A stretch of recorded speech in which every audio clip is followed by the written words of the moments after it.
一定是幻觉，一定是幻觉。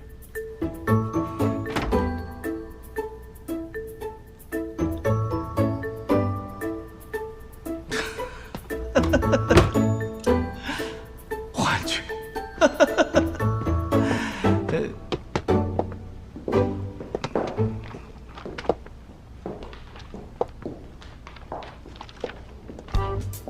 你不是在俄罗斯吗？沈浩明现在在俄罗斯的哪一个城市？哦，沈总在莫斯科啊。但沈浩明他跟我说他在亚历山大。哦，是在亚历山大，我搞错了，妍姐。沈总就在亚历山大。那你刚刚说他在俄罗斯？对啊，就俄罗斯的亚历山大嘛。亚历山大在埃及啊。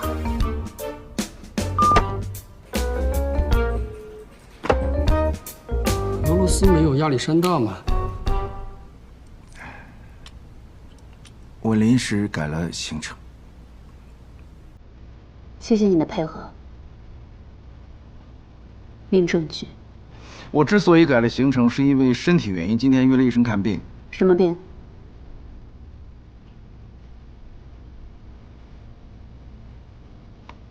心脏、胸闷、心疼、心慌，不舒服，呼吸越来越困难。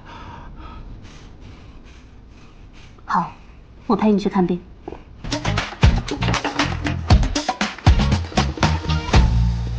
还要多久啊？别催了，快了！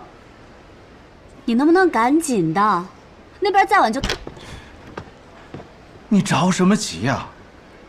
这种事情，是催能催出来的吗？得有感觉，知道吗？你已经在里面感觉了半个多小时了，现在4点55了，5点半就下班了，来不及了。哎呀，来感觉了。来感觉了，憋着，憋完混再尿。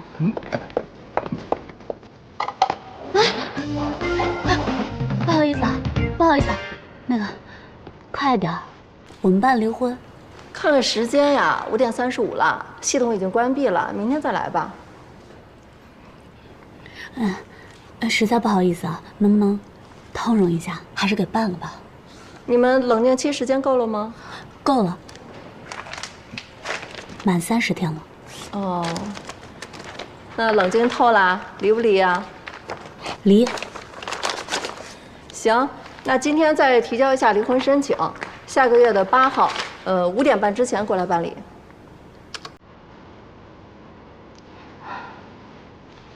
不是，还要再冷静一遍啊？你今天过时间了，你上次的离婚申请啊，系统已经自动取消了，你可不得再跑一趟吗？那记得啊，下回一定要守时，要不然啊，你们还得跑第3轮。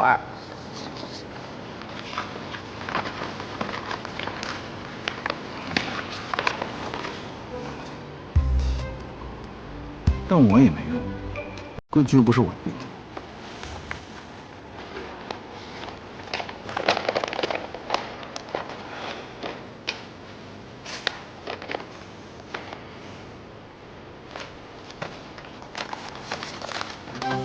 下个月8号，看多久了？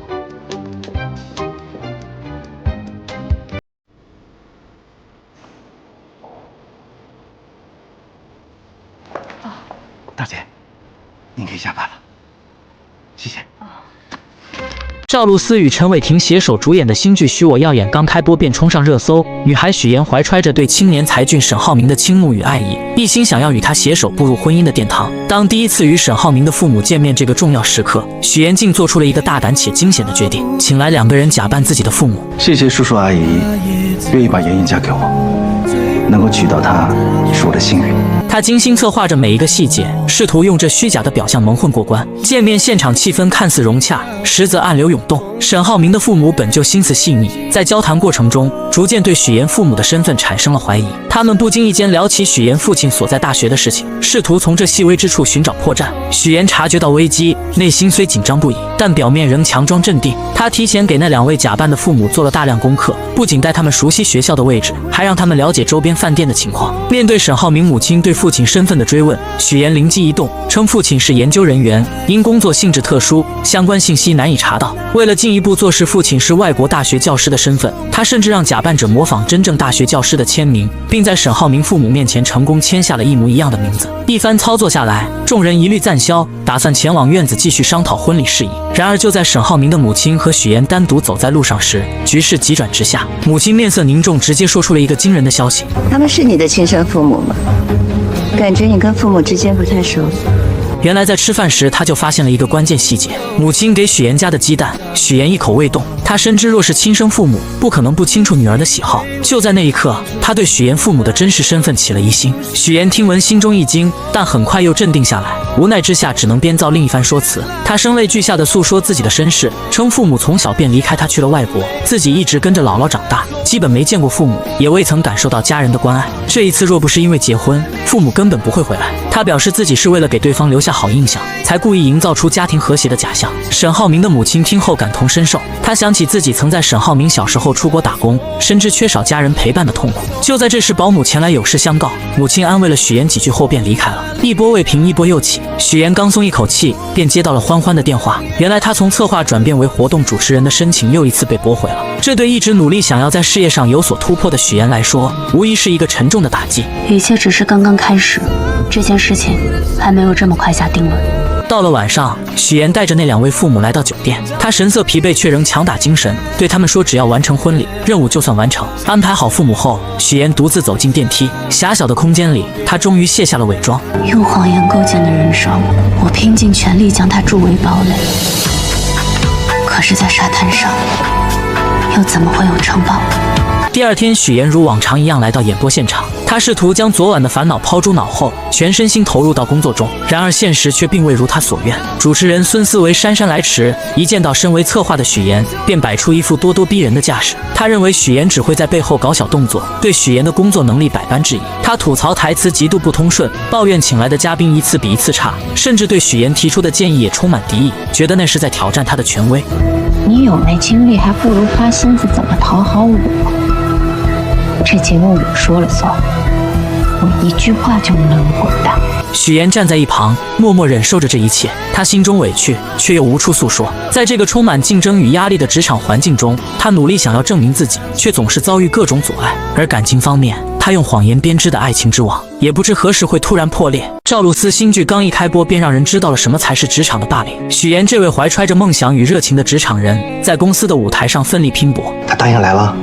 夏梦老师很有兴趣，说要看一下整个时间的。那就是没有谈好了。然只因他未能请到公司心心念念想要邀请的人物，公司便立刻翻脸不认人，以他的节目收视率持续走低为借口，毫不留情地发出威胁，若是下次收视率继续下滑，便准备将他辞退。这突如其来的打击狠狠地砸在许岩的心上。许岩虽满心疲惫与委屈回到家中，但他并未选择沉沦，于是他强打起精神，准备继续投入到工作中。就在这时，男友沈浩明的出现，如同一束光照进了他略显灰暗的世界。沈浩明竟直接拿出了公司想要邀请的三木老师的联系方式，这无疑是一个巨大的惊喜。你怎么会知道我的工作安排？因为在你那边有我的信任。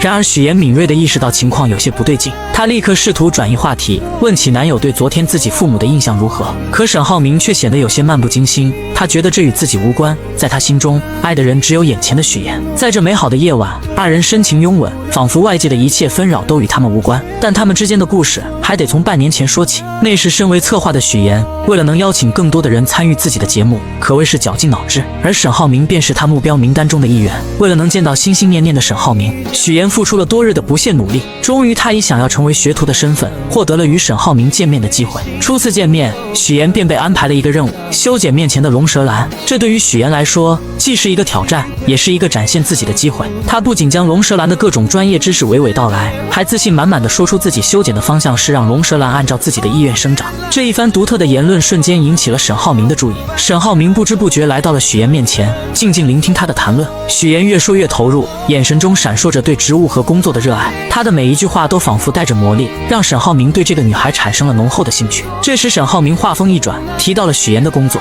明天来上班吧。不过你来我这儿，那你的工作怎么办，许小姐？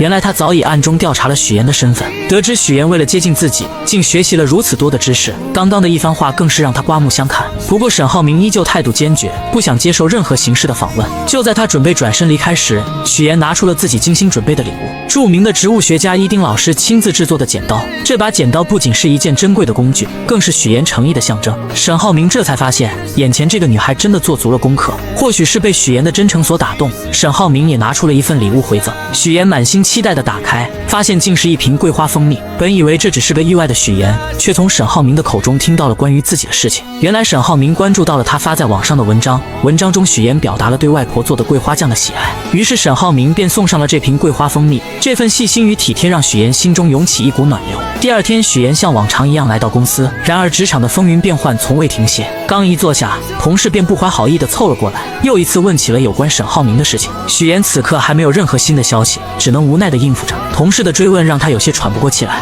好在同事离开后不久，许岩接到了沈浩明的消息，让他来金达集团找他。这消息让许岩的心情瞬间明亮起来，他精心打扮了一番，怀着期待的心情前往金达集团。然而命运似乎总爱开玩笑，当许岩终于见到日思夜想的沈浩明时，意外却突然降临。由于连日的劳累加上感冒，他的身体早已不堪重负。刚一见到沈浩明，一阵眩晕感便袭来，他眼前一黑，竟直接晕倒在了沈浩明的身上。身为一名普通打工者的许岩来到了沈浩明所在的公司，然而刚刚见到沈浩明的时候，许岩便因连日的劳累与身体的不适，直接晕倒过去。当许岩在医院缓缓睁开双眼，映入眼帘的是沈浩明那略显疲惫却满是关切的脸庞。原来是沈浩明亲自将他送到了医院，生怕许岩有个三长两短。此刻看着正在处理消息的沈浩明，许岩心中满是感动，他轻声说道，想让沈浩明先去忙自己的事情，不必一直守在他身边。是我把你叫出来的，我当然要负责到底了。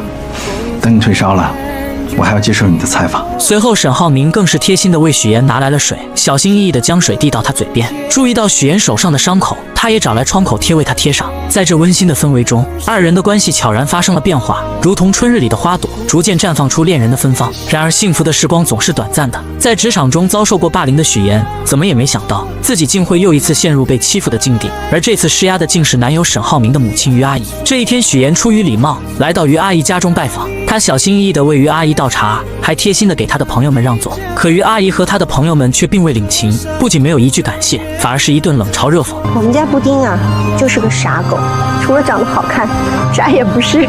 许岩强忍着心中的委屈，默默承受着这一切。这时佣人前来更换水果和水壶，许岩见状便主动上前帮忙，二人一同来到后厨。佣人看着许岩，忍不住说道：“许岩和其他人不太一样。”许岩微微一愣，佣人接着又说：“头发这么毛躁，和其他人顺滑的头发差远了。”许岩心中一阵酸涩，却只是勉强笑了笑。就在这时，于阿姨突然来到后厨，许岩本以为她会留自己下来吃晚饭，没想到于阿姨却冷冷地说：“去会所把晚上需要的菜拿回来。”说完便又约许岩周六上午二人见面好好聊聊。许岩这才意识到自己与这个家庭之间有着一道难以跨越的鸿沟。回到公司上班的许岩来到主任的办公室，将下一期的策划书交给了他。本想着尽快离开的他，却被主任拦了下来。昨天还嚷嚷着要开除许岩的主任，此刻却换了一副面孔。他一脸诚恳地说自己对他期望很高，让他先做节目策划是为了镀金，为以后当主持人做准备。许岩心中燃起了一丝希望，可主任接下来的话却如同一盆冷水，浇灭了他刚刚燃起的火焰。原来这一次的主持人申请被驳回了。许岩为了这个美食节目付出了太多，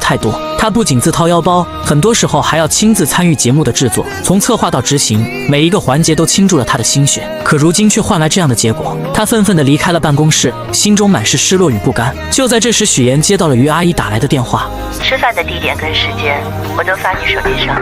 好的。许岩为了能够融入这个圈子，便自己前去花钱做了柔顺，希望以更好的形象出现在于阿姨面前。见面的时候，许岩本想着能和于阿姨好好吃顿饭，可没想到到了地方才发现还要等一个朋友。不一会儿，那位朋友来了，于阿姨便和这位朋友开始高谈阔论起来，从专业的金融知识到跨国生意，他们聊得热火朝天，完全忽略了许岩的存在。好不容易等那位朋友离开了，于阿姨才慢悠悠地说出了自己请许岩来的真实目的。虽然你的形象和学历都很优秀，工作也不错，但是你的家境不太好吧？他认为许岩面对所有的事情都不会生气，一次又一次地探索许岩的底线，觉得许岩过于隐忍，不适合自己的儿子。听到这些话，许岩的心中五味杂陈，他的思绪不由自主地飘回到了小时候。那时候他因为没有父母在身边，被别人欺负，被骂是没有父母的野孩子。我是野孩子，我有爸爸妈妈，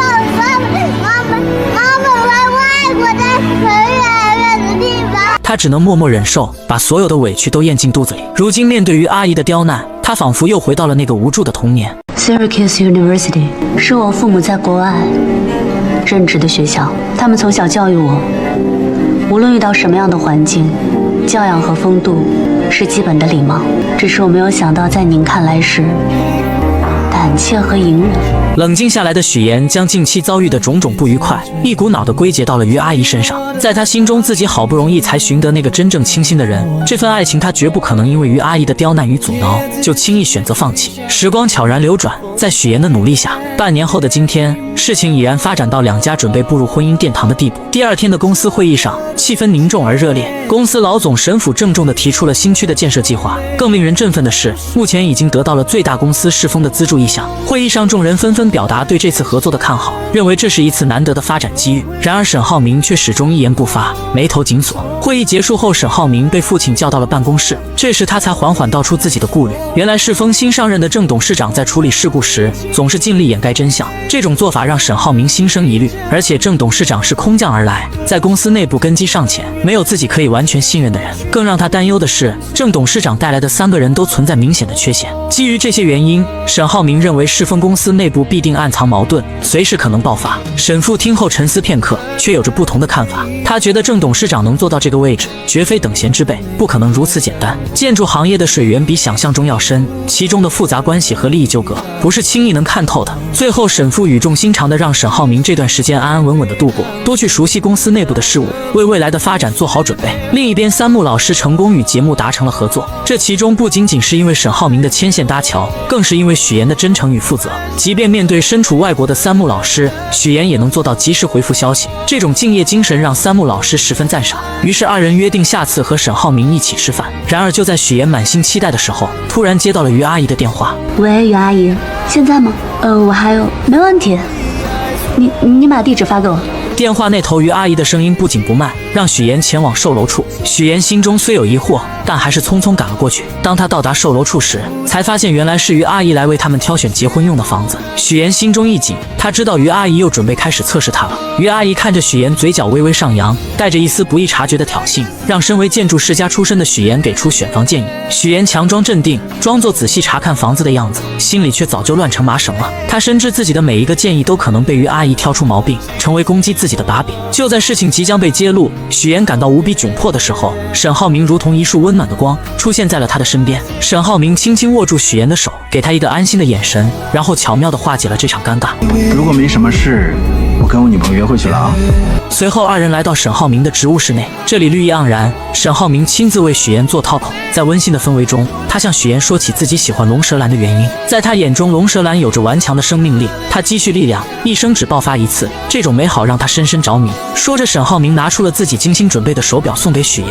他提到许妍为了争取成为主持人，付出了无数的努力，而此时的主持人却经常去自己妈妈那里告状，试图阻止许妍的发展。许妍听着沈浩明的话，心中五味杂陈，既有对未来的憧憬，也有对眼前困难的担忧。但在这短暂的时光里，二人在职务室内享受着这份宁静与美好。第二天，许妍带着一条奢侈品的围巾，满心欢喜地前去送给婆婆于阿姨。她以为这份精心挑选的礼物能够得到于阿姨的认可，拉近彼此的距离。然而现实却再次给了她沉重的一击。于阿姨看着围巾，脸上没有一丝喜悦。虽然围巾的品质很好，但款式却根本不符合她的喜好。许妍看着于阿姨冷漠的表情，心中一阵失落。她这才深刻地意识到，要真正融入这个圈子，成为其中一员，是何等的艰难。为了能尽快融入那个看似光鲜却难以接近的富婆圈子，许妍绞尽脑汁，最终把目光投向了家中的女佣。她觉得从女佣这里或许能打开一条融入圈子的捷径。许妍拉着女佣一同前往超市，在超市的货架间穿梭时，女佣像是打开了话匣子，不经意间说起曾经沈浩明也带过一个女朋友回家。可那个女孩在于阿姨的小圈子里并不讨喜，各种表现都没能入于阿姨的眼，最终被于阿姨毫不留情地否决了。许妍听着瞬间明白过来，于阿姨他们根本就没有真正接受自己，之前的种种不过是表面的敷衍。但她没有气馁，反而暗暗下定决心要主动出击，想尽办法融入这个圈子。第二天，许妍精心打扮后，和于阿姨等人来到了网球场。其实她对网球一窍不通，但为了能融入这个圈子，她还是硬着头皮来了。看着于阿姨他们在球场上挥洒自如，许妍只能在旁边干着急。不过她很会察言观色，在于阿姨他们休息的时候，主动跑过去帮他们捡起散落在地上的网球。这时于阿姨看着许妍，开口说起许妍家中的事情，语气中带着一丝审视。都是知识分子，在国外很多年了。父亲在雪城大学当教授，但似乎也认可许妍家庭条件符合自己的要求。于阿姨的朋友在一旁观察着许妍捡球的举动，眼中闪过一丝赞赏，觉得许妍是个有修养的人，各方面都很符合他们的眼光。然而就在气氛逐渐融洽的时候，一群朋友前来寒暄，各种奉承的话不绝于耳。大家沉浸在这虚假的热闹中，脸上都挂着虚伪的笑容。突然曲总的出现打破了这场闹剧，众人像是被施了魔法一般，目光瞬间都落在了曲总身上，然后匆匆围了上去，如同众星捧月一般。许妍站在一旁静静观察着这一切，她从美玲姐口中了解到，原来曲总是南山资本老总的妻子，众人这么追捧她，无非是希望能够从她那里获得更多的资源。许妍心中一动，她知道如果能和曲总搭上关系，自己在这个圈子里的地位必定会逐渐上升。经过一番打听后，许妍得知曲总喜欢昆曲，而且还要举办昆曲大赛，这无疑是一个绝佳的机会。许妍立刻来到舞房寻找曲总的身影，终于在舞蹈房中，她看到了正在练习昆曲的曲总。此时的曲总正被水袖花困扰，一次次地尝试，却始终没办法学会。许妍知道这是自己表现的好时机，她赶忙请来老师帮助自己学习水袖花。可老师告诉她，最快学会流水袖也需要1个月的时间。1个月对于急于融入圈子的许妍来说太漫长了，但她没有退缩，开始了日复一日的刻苦练习。无论是在家里还是在演播室，只要一有空闲时间，许妍就会练习。她的手臂因为长时间的挥动而酸痛不已，但她始终没有放弃。终于在日复一日的坚持下，许妍成功学会了流水袖。她的努力没有白费，日复一日的坚持也让曲总注意到了她。曲总对这个勤奋又执着的女孩产生了兴趣，主动和许妍搭上了话。许妍心中暗喜，她知道自己的计划初见成效。为了能在这个圈子里立足，许妍开始用谎言编织自己的周围。真好，谢谢。我听老师说你才开始学啊。我是小时候就喜欢，小时候就觉得好看，长大了才品出了其中的韵味，才来专门学一学。这时曲总说起自己发起了一场昆曲大赛，并邀请许妍也来参加。在舞蹈房中，许妍和曲总开始相互练习流水袖。许妍看着曲总认真的模样，心中暗自得意，觉得自己的计划已经成功了一半。然而就在这时，曲总接了一通电话，原来是他儿子关于入学莱茵国际学校的事情。电话那头的声音让曲总的脸色变得有些凝重。等电话结束后，许妍为了进一步拉近和曲总的关系，说起了自己是节目主持人的事情。我们打算邀请一些各行各业有影响力的女性来参与。抱歉，我还有别的事儿，先走了。可他没想到，这句话却让曲总的脸色瞬间冷了下来，两人之间的气氛变得有些尴尬，最终不欢而别。但许妍并没有因此而放弃，她思来想去，竟然直接找到了美玲姐。她向美玲姐说起曲总会参加自己的节目，还描绘了一幅如果节目能请来更多人，将会多么精彩的蓝图。她希望美玲姐能够利用自己的人脉，帮助自己请来更多的人，让节目更加火爆，也让自己在这个富婆圈子里站稳脚跟。在复杂的人际关系网中，许妍深刻领悟到一个道理：只有拥有一定的资源，才能让他人真正重视自己。凭借着曲总的名声，许妍成功吸引了主任的重点关注。主任对许妍的能力和潜力有了新的认识，这为许妍后续的计划提供了有力支持。许妍敏锐地察觉到节目转型的契机，她决定改变节目的方向，从原本邀请明星参与，转变为邀请各行各业有影响力的人。她认为这样的转变不仅能提升节目的深度和内涵，还能为自己积累更广泛的人脉资源。就在这个关键时刻，许妍鼓起勇气提出了自己的请求：我转主持人的申请，麻烦您再提交一次。我给你这个机会，放手做去吧。为了确保计划顺利实施，许妍早早地来到舞蹈房等待曲总。她深知曲总一开始并不想参加节目，但他早有准备。当他拿出精心准备的嘉宾名单时，曲总才恍然大悟，原来许妍举办的这次节目是专门为他量身打造的。名单中不仅有莱茵国际学校的校董，还有其他各行各业的精英人士。许妍心里清楚，对于这些富婆来说，结识有影响力的人并不难，但通过节目自然而然地成为朋友，建立起深厚的情谊，才是对他们百利而无一害的事情。许妍趁热打铁，进一步阐述自己的计划。她表示会为曲总准备专门的昆曲展示节目，借助节目的影响力，将昆曲这一传统文化艺术更好地宣传出去。同时，她还主动提出可以亲自为曲总主持这次昆曲节目，展现自己的专业能力和诚意。这一系列精心设计的条件，终于打动了曲总。曲总权衡利弊后，决定参加这次活动。活动当天，现场气氛热烈非凡。许妍凭借出色的主持能力，将整个活动流程安排得井井有条。节目大获成功，不仅赢得了观众的阵阵掌声，也让许妍在富婆圈中声名鹊起。从此，许岩凭借主持人的身份，拥有了邀请这些富婆上电视的权利。他巧妙地利用这个机会，帮助富婆们促进彼此之间的关系，为他们牵线搭桥，谈成合作。渐渐的，众人对许岩举办的这次活动产生了浓厚的兴趣。许岩更是看准时机，以于阿姨的身份邀请其他2位客人前去节目做客。下一期的家宴节目，曲总还是会去的。不知道马阿姨、孟阿姨有没有时间？于阿姨说了，特意为2位留了名额。得到这个好消息的朋友们兴奋不已，立刻回去着手准备相关事宜。等到众人走后，于阿姨才意味深长地说起将人情推在自己身上的事情。她心里明白许岩这丫头不简单，开始对这个原本并不起眼的姑娘产生了浓厚的兴趣。节目的爆火给许岩带来了意想不到的收获，她不仅成功成为了主持人，还吸引了众多赞助商的目光。之前的赞助费用与现在相比，简直不可同日而语。然而就在许岩信心满满地前往化妆间时，之前的主持人找上门来。这位主持人认为许岩抢走了自己主持人的位置，心中充满了怨恨。他怒火中烧，对着许岩就开始攻击，声称许岩是靠着富2代男朋友才走到今天的地位。面对这些无端的指责和闲言碎语，许岩根本不想争论，他深知无需过多解释，于是他匆匆离开了化妆间。他刚进来的时候，我明明记得说他家里只有1个姥姥。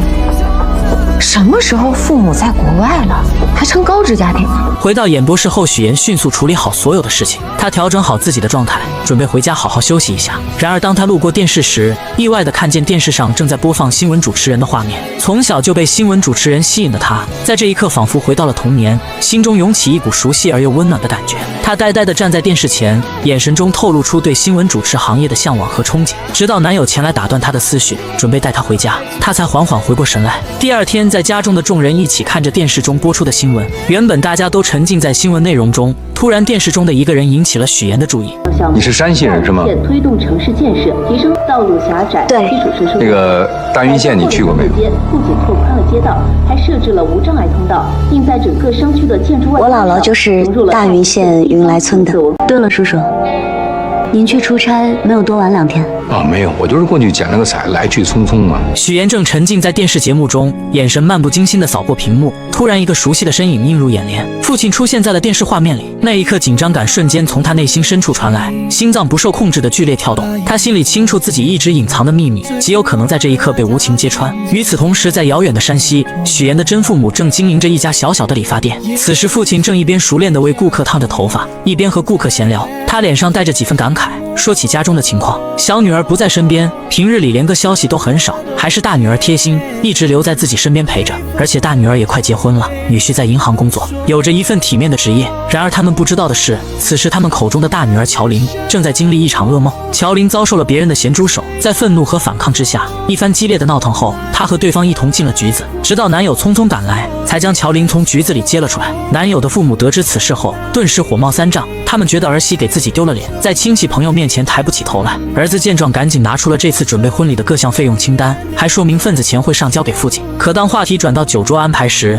母亲却不乐意了。她认为只摆20桌实在太少，根本不够气派。但儿子无奈地解释，银行有规定，员工不能参加20桌以上的宴席。母亲听后立刻将矛头指向了乔琳，阴阳怪气地说她败坏了自家的名声，很可能会影响儿子的工作。在这巨大的压力之下，乔琳感到无比委屈和绝望。我算好了，还剩下17866，应该够咱们俩度蜜月的了。你自己度去吧。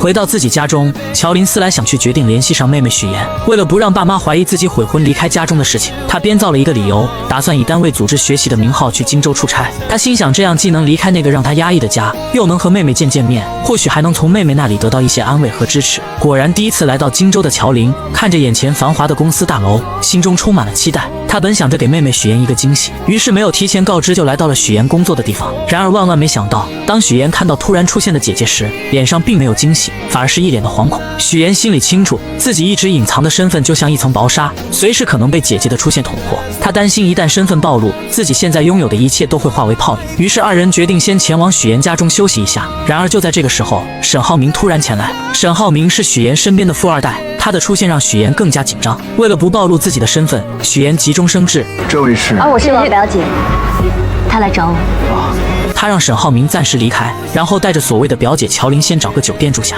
来到酒店后，乔琳越想越生气，她觉得许岩自从搭上了富二代，就忘记了自己家人的身份，变得如此陌生和冷漠。她忍不住对着许岩发起了脾气，指责他忘本。而许岩始终认为自己和爸妈没有任何关系，在他心里，那个家给他带来的只有痛苦和伤害。他冷冷地看着姐姐，随后便准备离开。在离开的时候，他还特意强调自己不姓乔，而是姓许，仿佛这样就能彻底和那个家划清界限。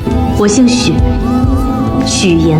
然而看着姐姐独自一人在这个陌生的大城市里，他还是有些担心。犹豫再三，他选择了转账1万给乔琳，希望姐姐能在这个城市里过得稍微好一些。回家的路上，许岩的思绪飘回到了小时候，那时候的他瘦小又怯弱，经常被一群孩子欺负。就在他感到绝望的时候，是乔琳挺身而出，像一位勇敢的骑士一样保护着他。那一刻，乔琳的身影在许岩心中无比高大，也让他第一次感受到了亲情的温暖。而此时，在另一个地方，外婆正在和许岩的父母激烈的争吵着。原来许岩的父母为了能够生下一个男孩，结果把自己的身子弄坏了。更不幸的是，出生的许岩也因此患上了先天性心脏病。此次父母2人前来，是为了让许岩回去上小学。小小的许岩回到家中后，表现得异常懂事。咱们洗澡睡觉啊，走，妈带你洗澡去。妈妈，我会洗澡。成，咱们明天自个儿洗。那这样，把脏衣服脱下来，妈妈给你洗，好吗？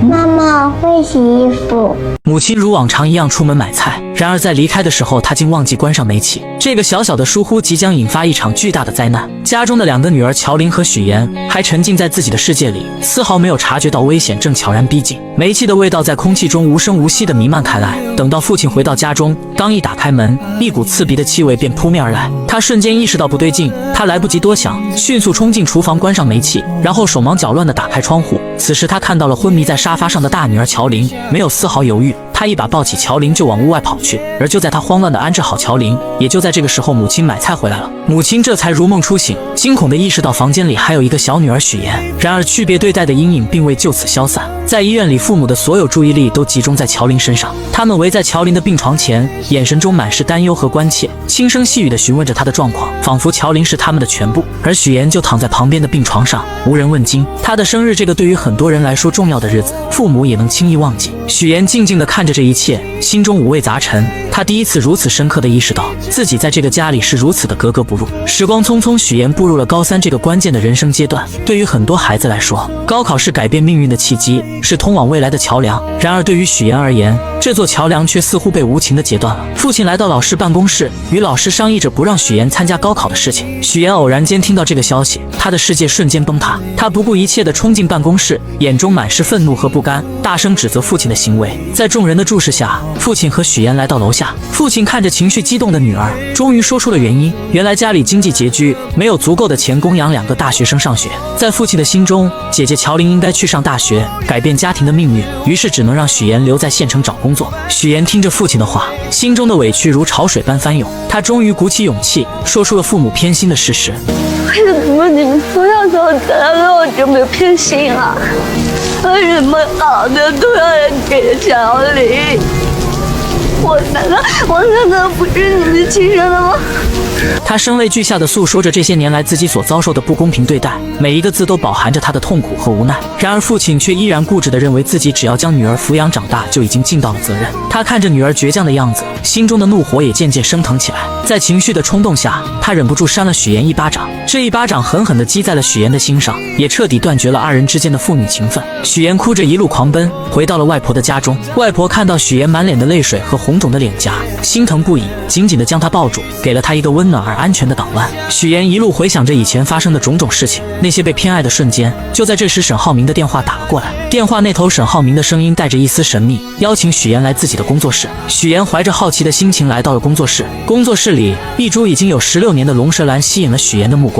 沈浩明告诉许岩，他觉得今晚很可能是这株龙舌兰开花的时刻。许岩静静地凝视着这株龙舌兰，心中涌起一股莫名的共鸣。龙舌兰一辈子都在默默地汲取养分，它扎根于土壤，努力生长，就是为了能在最后的时刻开出一朵绚烂的花。这境地让许岩不禁想起了自己的处境，他觉得自己和这株龙舌兰何其相似。此时的许岩又想到，龙舌兰开花是为了将自己花粉散去，遇到另一株龙舌兰，进而孵化出更多的生命。这是一种生命的传递，他们知道这会导致自己生命的消亡，但是为了以后的未来，他们毅然决然地决定献出生命。许岩看着沈浩明，心中涌起一股坚定的力量。他他和沈浩明就如同这两株龙舌兰一样，如果他们相爱，那么无论付出什么代价，无论面临多少困难和挑战，他们都会坚定的在一起。仔细想一想，我就是有一点点后悔，后悔下个月才结婚，应该早一点把你娶回来。那个表姐之前没有听你提过，我们的婚礼要不要邀请她？是远房亲戚，本来也不太熟，还是算了吧。让人万万没想到，许妍为了在即将到来的婚礼中隐藏自己的真实身份，竟狠下心将情同手足的姐姐乔琳说成是远房亲戚，还以各种理由认为婚礼不必邀请她前来。此时的远房亲戚正身处一间狭小且简陋的出租屋内，不仅将豪华的酒店给退了，还将许妍给的钱给退了。给个台阶还不下了，臭妹妹，臭许妍，当没你这个妹妹。然而就在乔琳独自在出租屋内时，手机突然收到一条信息，竟是她的前男友发来的。原来前男友这次是因为父母的事情，想要向乔琳道歉，并且请求她能够回到自己身边。可乔琳早已看清了这个渣男的真面目，面对他的请求，只冷冷地在手机上回复了一个滚字。可这渣男并不死心，为了请求乔琳的原谅，他竟来到了那间他们曾经熟悉的理发店。乔琳的父母满心欢喜，还满心期待着能和这位曾经的女婿一起喝酒聊聊天。然而渣男却带来了一个让他们震惊的消息：乔琳已经离开了。我们俩分手了。乔琳的父母得知女儿去了荆州，心里便隐隐觉得女儿此去必然会去找许妍，于是他们心急如焚地拨通了许妍的电话。可电话那头传来的却是挂断的忙音。为了找到大女儿，两位老人没有丝毫犹豫，按照2年前许妍留下的地址，毅然决然地踏上了前往荆州的路途。当他们风尘仆仆地来到那个小区时，许妍正好带着沈浩明一家人出现在了小区里。许妍一眼就看到了不远处的父母，那一刻她的眼神中闪过一丝慌乱。小妍，妍妍。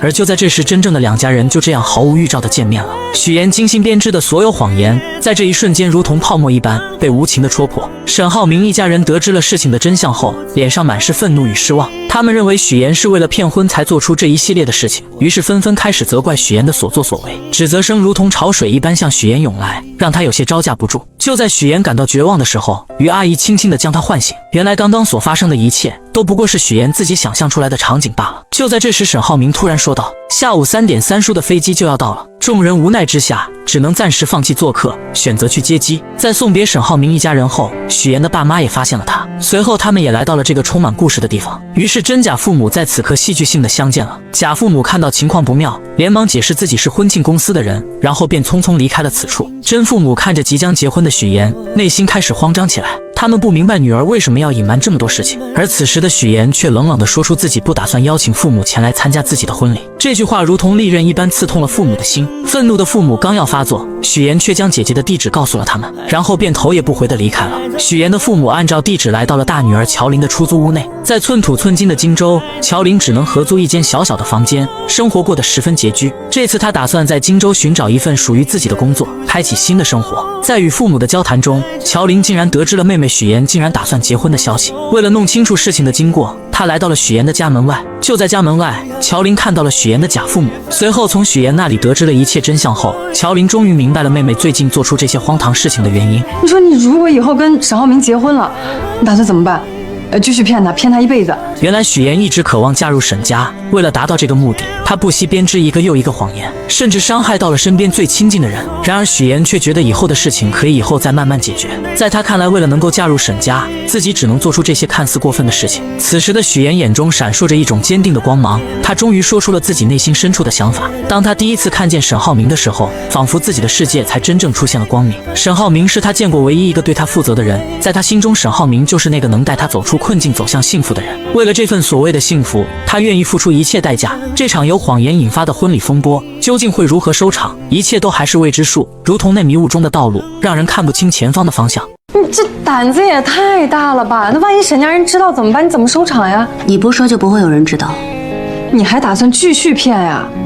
你说你这么聪明，你干嘛干这么愚蠢的事儿呢？当姐姐乔琳终于找上门来，将所有的事情都了解清楚后，她才惊觉妹妹在这个节骨眼上似乎真的邂逅了所谓的真爱。然而乔琳的内心依旧充满了忧虑，在她看来，谎言终究有被拆穿的那一天，到那时一切美好的幻想都可能化为泡影。可此时的许妍却陷入了自己的执念之中，她觉得自己的事业正处于上升期，而这份来之不易的爱情更是她生命中的救赎，是她无论如何都要紧紧抓住的。在他心中，事业和爱情缺一不可。他坚信自己有能力将这两者都牢牢掌控在手中。告别姐姐后，许妍独自坐在家中，品尝着姥姥亲手做的桂花蜜。就在这时，手机铃声突然响起，是沈浩明打来的电话。原来沈浩明在查看婚礼名单时，发现自家那边来参加婚礼的家人数量众多，而许妍这边却只有他的爸妈和2位同事。许妍见状，只好无奈地解释，称家中亲戚平时不常走动，彼此关系比较疏远，所以不想邀请他们前来参加婚礼。就在这时，沈浩明不经意间提到了姥姥，他眼中闪烁着温柔的光芒，诚恳地说自己想陪着许妍一同回去探望姥姥。许妍心中一紧，他深知如果沈浩明一同前往，自己的谎言将会彻底暴露。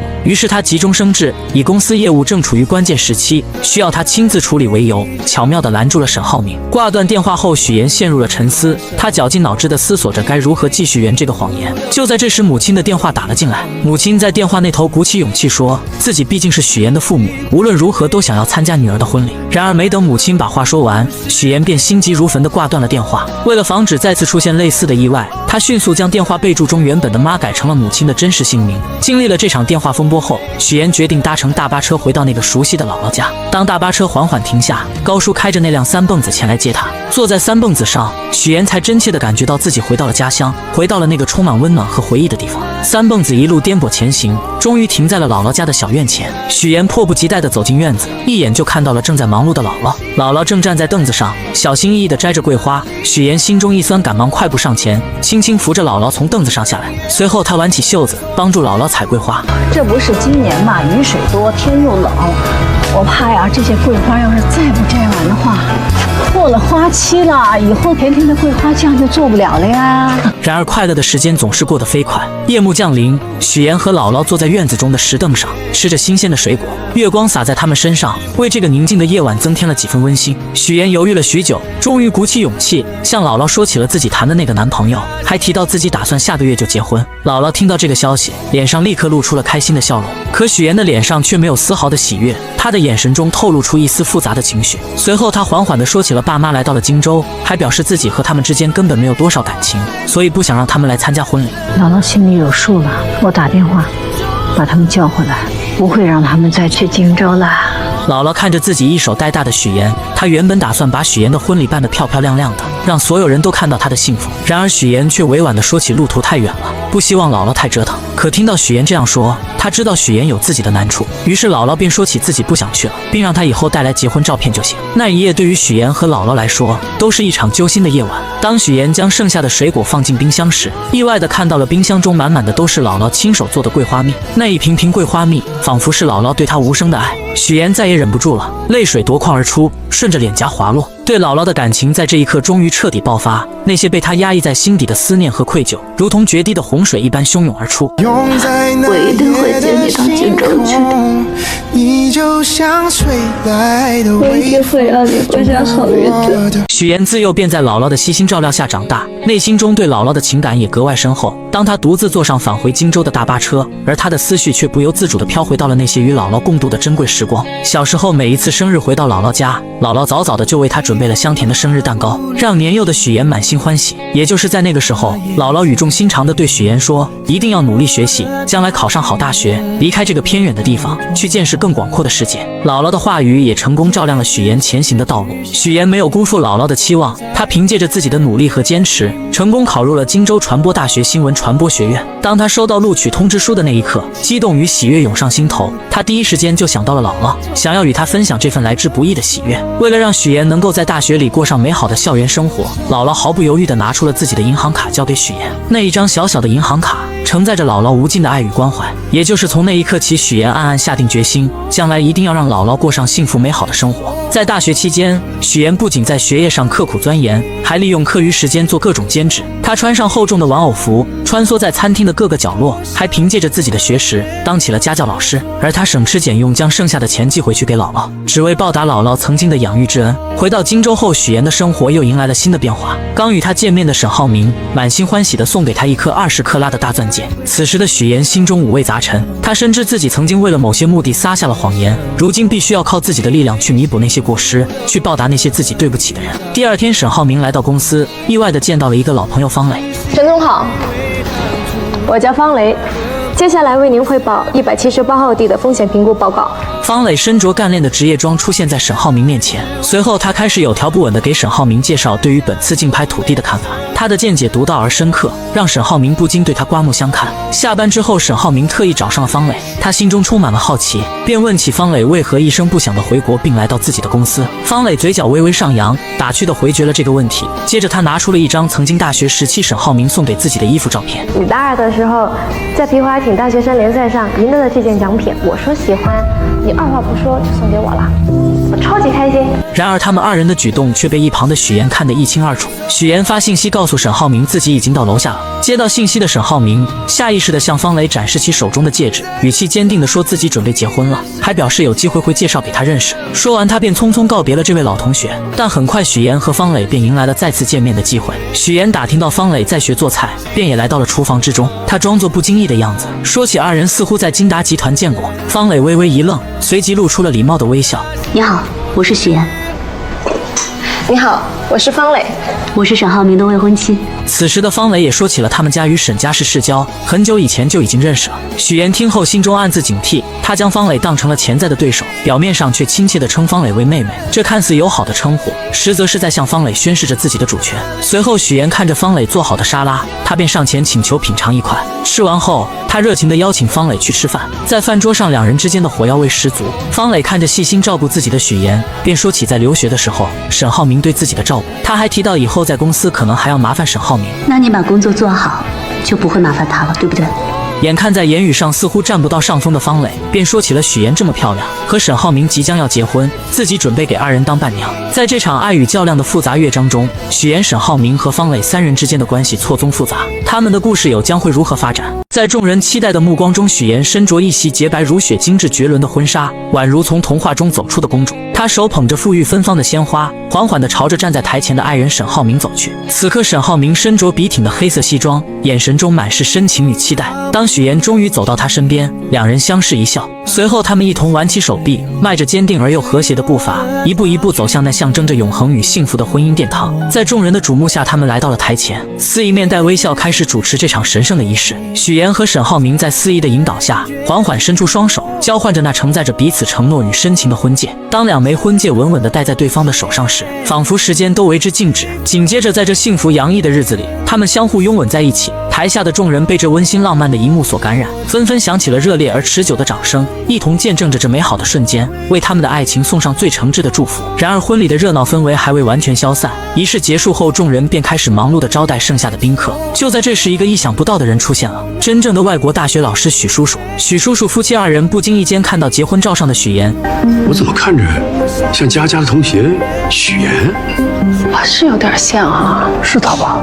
许叔叔随后来到许岩面前，许岩看到他的那一刻，内心犹如翻江倒海一般慌张起来。他最担心的事情似乎要发生了，他害怕许叔叔的前来会无情地揭穿他父母的真实身份。毕竟这场婚礼上他所呈现的父母形象都是精心伪造的。于是他强装镇定，试探性地问起许叔叔本次回国的原因。当得知许叔叔要多留在国内几天时，他的心瞬间提到了嗓子眼，仿佛一场暴风雨即将来临。就在他们交谈的时候，沈浩明恰巧来到了这里。在众人的热情邀请和一番介绍之下，许叔叔成功被邀请前去一同参加宴会。此时的许岩内心之中变得极度不安起来，就连在给宾客们敬酒的时候，他的眼光还是不断偷偷看向一旁的许叔叔，生怕他会突然说出什么不该说的话。然而怕什么来什么，就在这个时候，许叔叔竟然和贾父母之间碰面，并开始交谈起来。许先生，您在国外是从事建筑研究？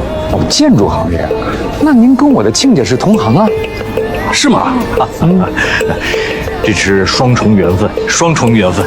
许岩看到这一幕，只觉得脑袋嗡的一声，他感觉事情开始走向了一个极其危险的方向，自己精心编织的谎言即将被无情的戳穿。也就在这个时候，沈浩明看出了许岩似乎有心事一般，眼神中满是关切，他轻声让许岩前去照顾爸妈。许岩听到这话，急忙出现，巧妙地缓解了即将要露出马脚的谎言。随后为了彻底消除这个隐患，许岩灵机一动，提议让众人一起合一张照片。随后他示意贾母动手，自己则假装要去叫沈浩明匆匆离开。随着贾母故意推倒贾父的胳膊，红酒瞬瞬间洒在了许叔叔的身上。许叔叔微微一愣，随即笑着说出自住在楼上，自己去换套衣服就行了。这场危机也终于暂时被缓解了。许岩长舒了一口气，但心中的不安却并未完全消散。另一边，沈浩明带着方磊向一众朋友们介绍，说这是他的妹妹，法律系毕业，如今还单身。方磊本就气质出众，再加上这番介绍，很快便吸引了很多人的注意，很多人纷纷主动加上他的微信。等到忙完一切的沈浩明回到房间中准备休息的时候，手机突然震动了一下，是一条方磊的信息。无边泳池间，你说喝醉的人是不是很容易淹死啊？随后，沈浩明看着睡着的许岩，心中经过一番挣扎后，决定前去面见方磊。他本想着让醉酒的方磊尽快上岸，然而方磊却自顾自地说自己想要在这里醒酒，眼神中带着一丝倔强与落寞。就在沈浩明准备无奈离开的时候，你真的不怕我像我姐那样淹死吗？不要轻易说淹死这个字，对谁都不好。然而他们不知道的是，他们之间见面的事情已经被许岩尽收眼底。这场婚礼所带来的风波似乎还远远没有结束。沈浩明，我爱你。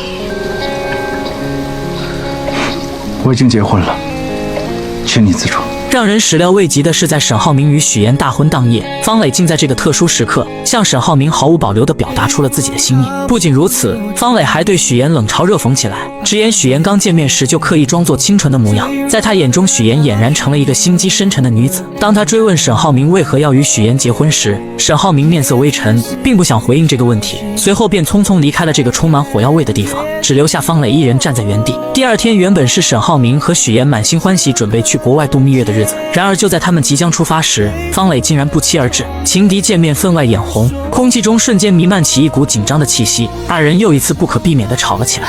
你浩明哥还带你去过哪些地方？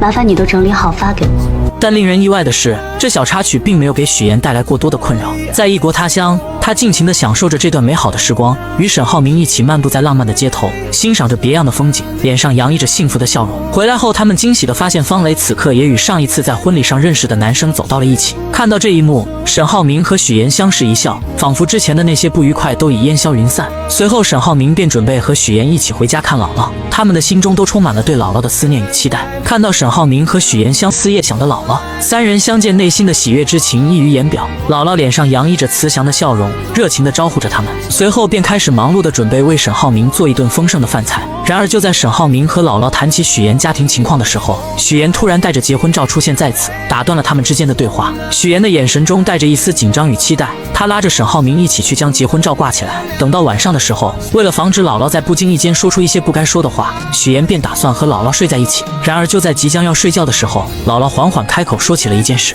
你爸爸前一段时间身体不太好，到医院去检查，检查报告出来了，说他肺上有肿瘤。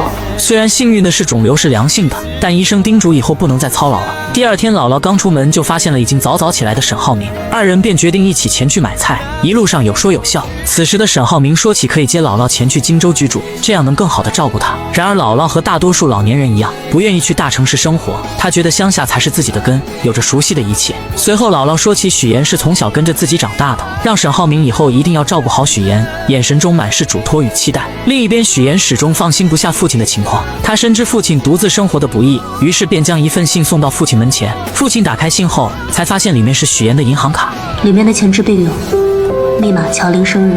然而回到荆州的许岩和沈浩明并没有闲着，二人一起来到了一处古色古香的四合院内，阳光透过树叶的缝隙洒在青石板上。就在许岩正在欣赏着四合院的时候，突然沈浩明说出了一件让他震惊不已的事情。原来这间四合院已经属于许岩了。沈浩明考虑到许岩想要成为新闻主持人，而这个职业必须要结交广泛的人脉，于是便精心策划，让许岩利用四合院去结交更多的人，为他的事业助力。随后来到房间中的沈浩明还贴心地为许岩量起了身高，动作轻柔而又充满爱意，仿佛这是为许岩弥补小时候缺失的经历，让他感受到被宠爱被呵护的温暖。在这个充满爱的家里，许岩和沈浩明的未来正如同这四合院中的阳光一般明亮而又充满希望，他们将携手共同书写属于他们的幸福篇章。谁也未曾料到，来到荆州后干起化妆品推销员的乔玲，竟然意外地遇上了自己大学时期暗恋的同学于一鸣。刹那间，乔玲心中涌起一阵惊喜。然而就在她刚要迈出步伐追上去的时候，舍友突然冒了出来，将她拦住。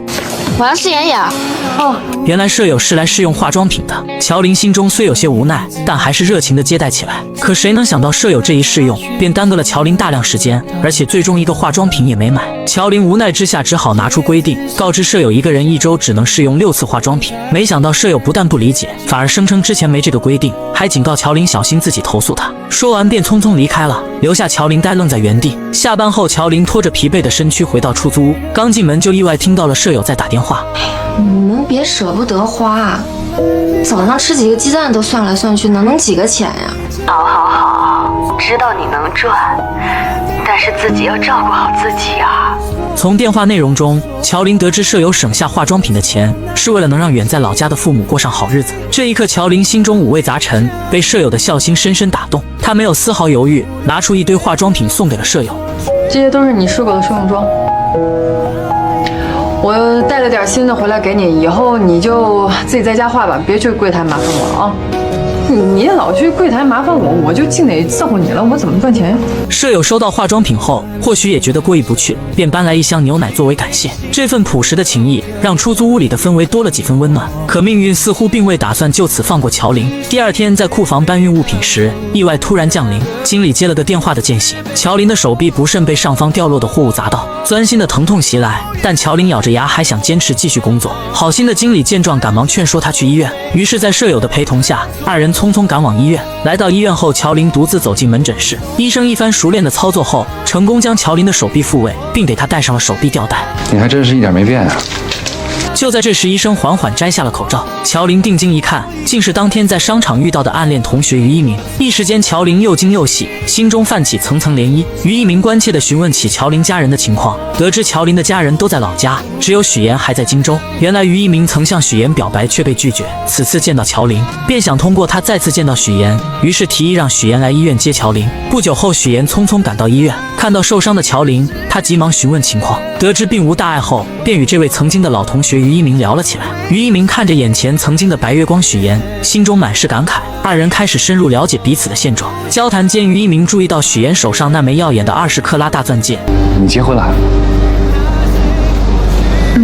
上个月。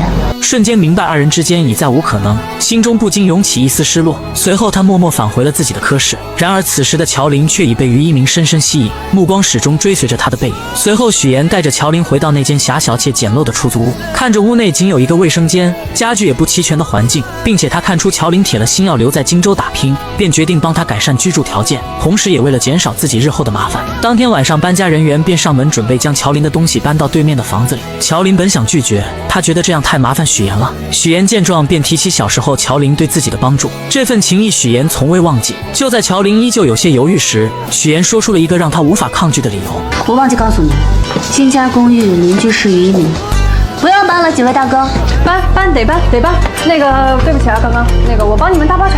乔琳啊，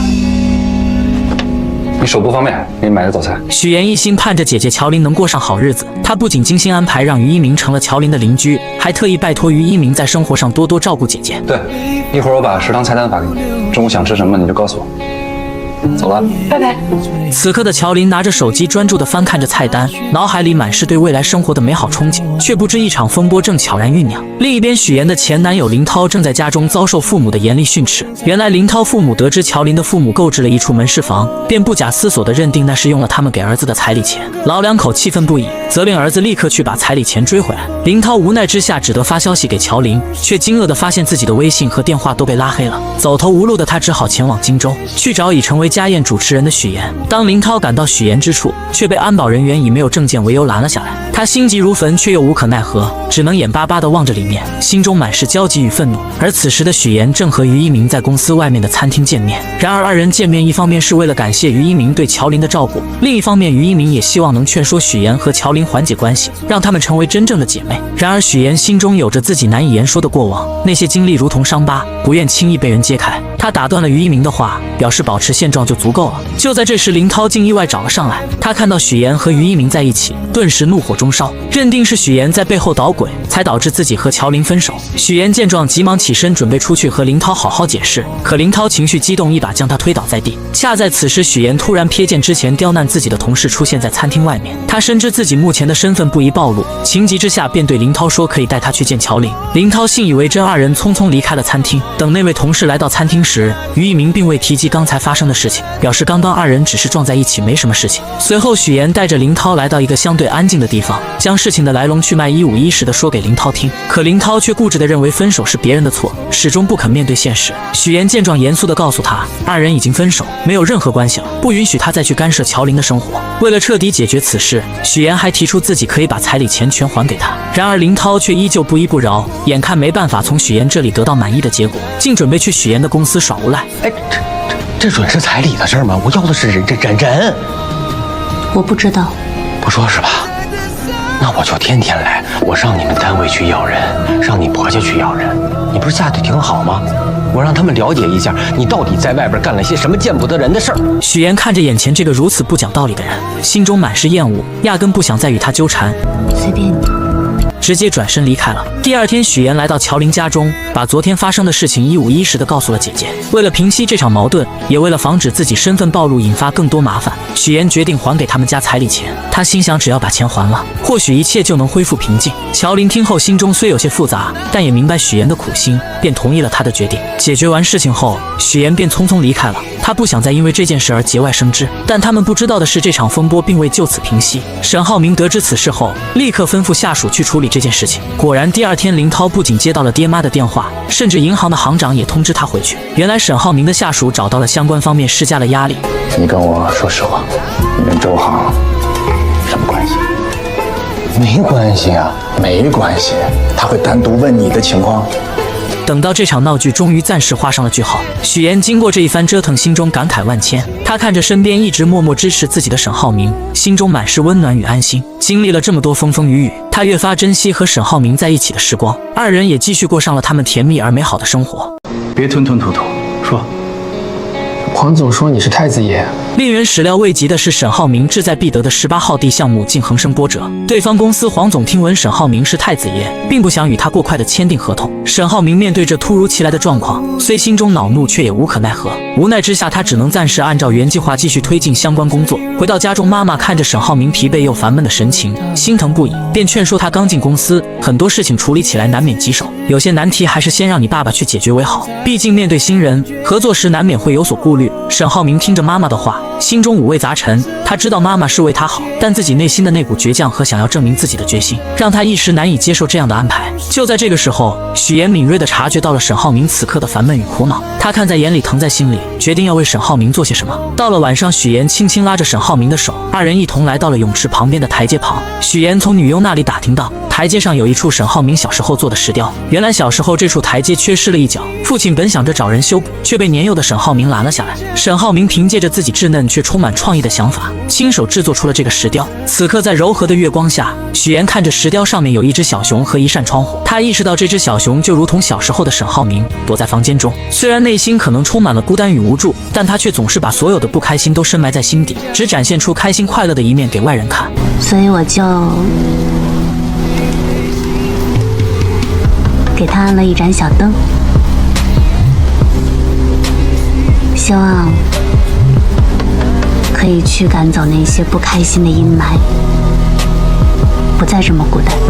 也就在这个时候，许妍希望沈浩明能明白，真正的伴侣不仅能看到他的光芒，更能与他一同分担生活中的风雨。终于，浩明被许妍的真诚和温暖所打动，那道一直紧闭的内心防线渐渐有了松动的迹象。他轻轻将许妍拥入怀中，二人在这静谧的夜晚紧紧相依。为了帮助沈浩明解决18号地项目的难题，许妍开始四处奔走，积极打听对方公司黄总的消息。经过一番不懈的努力和多方打听，他终于得知黄总为人十分古怪。原来黄总的老婆曾经身患重病，黄总不顾一切地放下所有的工作和生活，全心全意地陪着老婆四处看病。然而尽管他付出了所有的努力，倾尽了所有的心血，最终还是没能保住老婆的生命。这件事对黄总的打击极大，将他原本平静的生活彻底打乱。此后他的许多行为都变得十分奇怪。如今他在世上唯一的亲人，就只剩下在养老院的岳母于淑芬。于是一个计划在许岩的脑海中逐渐成型。第二天，许岩以捐款的名义，精心准备后成功来到了养老院。在与工作人员一番客套的交流后，他便怀着忐忑又期待的心情，准备前去见于淑芬。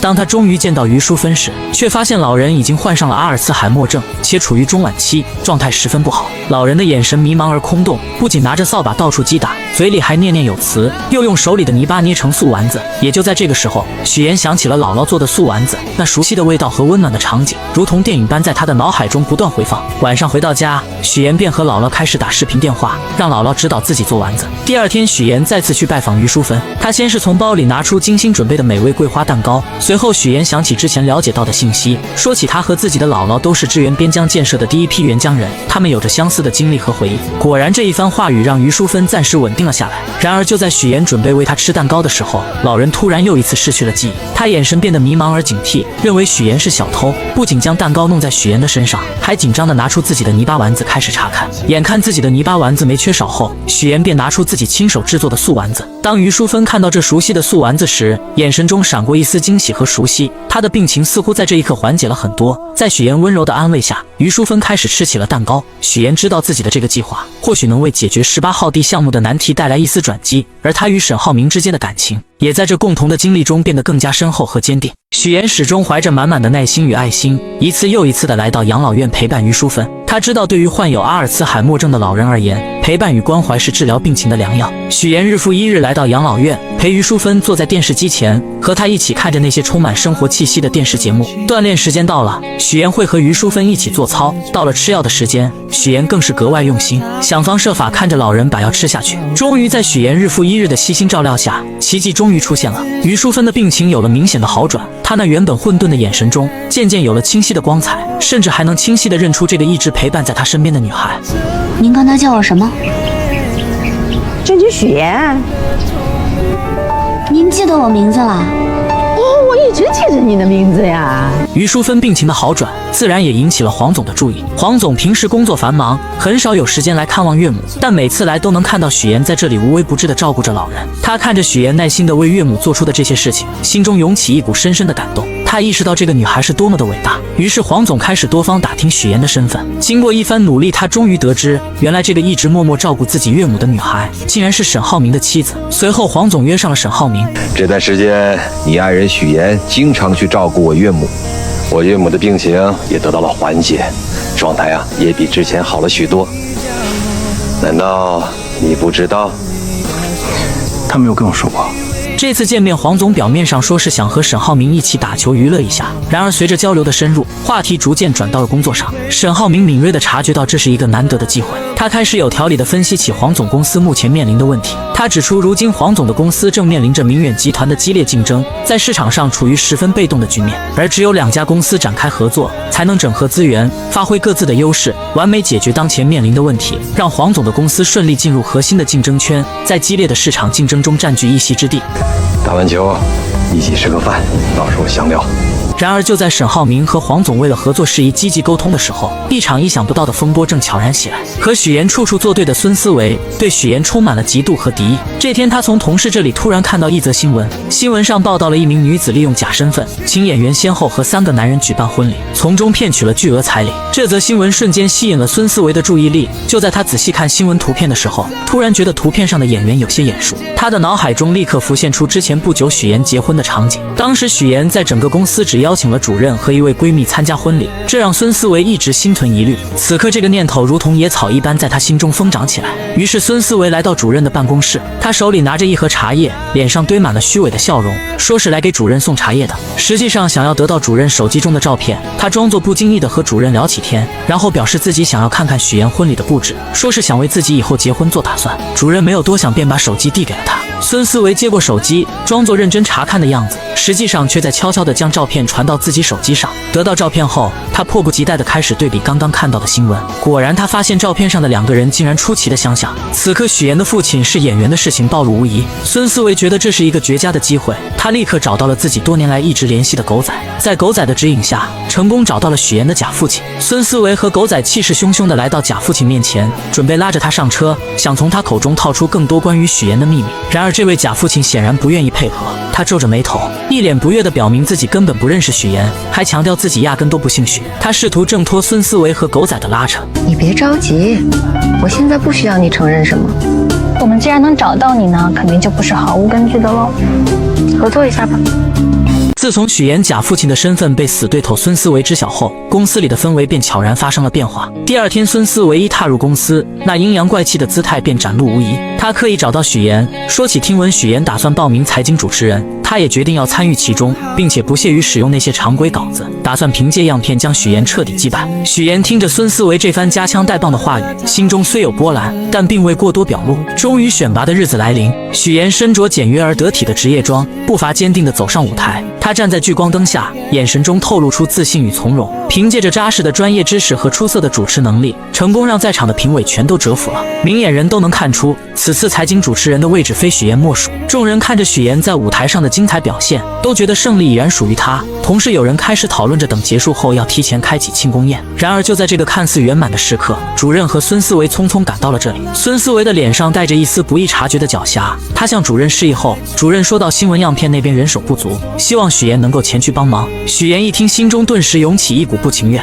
他刚想开口拒绝，可主任却一脸严肃地强调同事之间帮助是正常的。许岩无奈只好跟着他们前往节目现场。当许岩来到节目现场时，眼前的画面让他瞬间愣住了。屏幕上正播放着请演员骗婚的新闻，而更让他意想不到的是，孙思维竟然将他的假父亲也请到了台上。许岩的心猛地一紧，周围的空气都变得凝重起来。此时的许岩觉得压力剧增，环顾四周也没有人能够帮助他。这时他只想逃离现场，找个能释放压力的地方，但是他不知道去哪里。其实眼下这种情况，他可以把压力吐露到有温度的社交平台，像搜就很温暖，这里的人愿意花时间倾听他的经历，可以给他安慰和鼓励，而且瞬间广场上有很多感受相通的灵魂，有了他们的陪伴，许岩或许就没有那么难受了。想有人陪伴，我推荐搜。就在众人紧张地注视着台上时，假父亲开始缓缓开